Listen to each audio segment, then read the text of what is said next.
Donald Trump was kicking people out of a cabinet meeting where the news started off yesterday. What happened there? Yeah, so for the second day in a row, the White House was trying to clarify and clean up statements from the president. My colleague Cecilia Vega directly asked the president in that meeting, is Russia still targeting the U.S.? And the president answered, thank you very much, no. And then she followed up a second time, and he said no again. That statement would appear to put him in direct contradiction with his own intelligence community. You had Dan Coats, the director of national intelligence, on Monday, warning that Russia is engaging in ongoing pervasive efforts to undermine our democracy. Now, the White House said not so fast. And White House Press Secretary Sarah Sanders was trying to say that when the president said no, he was actually saying, no, I'm not taking questions. But the president said no twice. And he, in fact, actually did go on to answer a question from another reporter. So it just shows another instance of this White House trying to scramble really over the past 72 hours, trying to clarify and explain exactly the president's position on Russia. So where are we now? He's said six different things on six different sides in the last 4 days. Yeah, I mean, there's been so many statements that really have appeared to be contradicting each other, and it doesn't seem like these questions about Russia are going to let up. Now, the president did an interview with CBS News yesterday where he said that he personally holds Putin responsible because Putin is the head of Russia. And he said that he told Putin in that private meeting, you'll remember it was the president, Putin, and the two interpreters.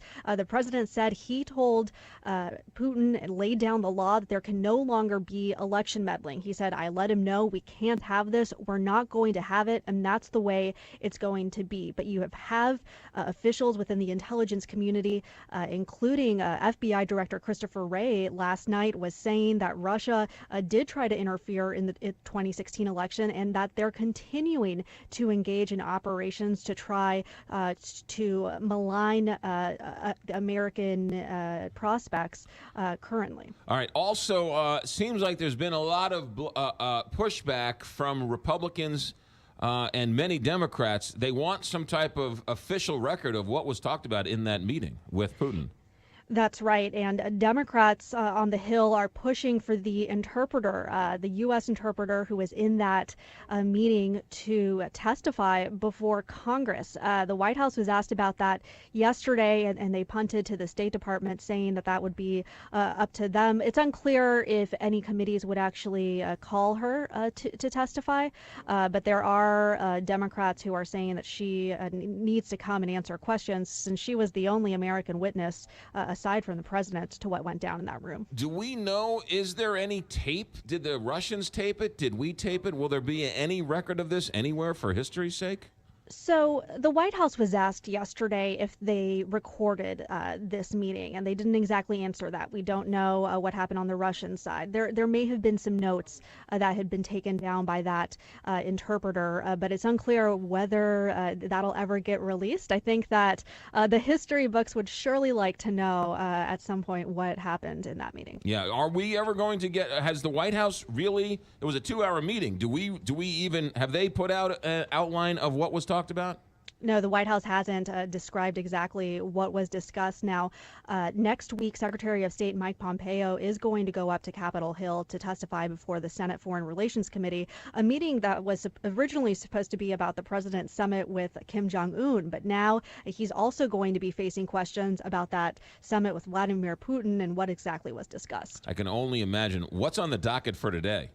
So the president has a few private meetings. He's getting his intelligence briefing. Then he's meeting with Defense Secretary James Mattis, as well as Secretary of State Mike Pompeo. So it'll be interesting to see here if they discuss anything regarding Russia. That's a closed press meeting.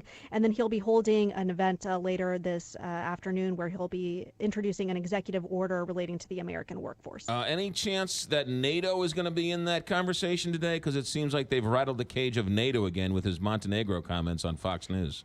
Yeah, we don't know what exactly he's going to be discussing with Secretary of State Mike Pompeo, but NATO is a hot topic right now after the president's recent comments, and so they could potentially be talking about what exactly his statements going forward could be on this. Arlette Saenz, ABC News correspondent at the White House. Arlette, thanks for getting up early.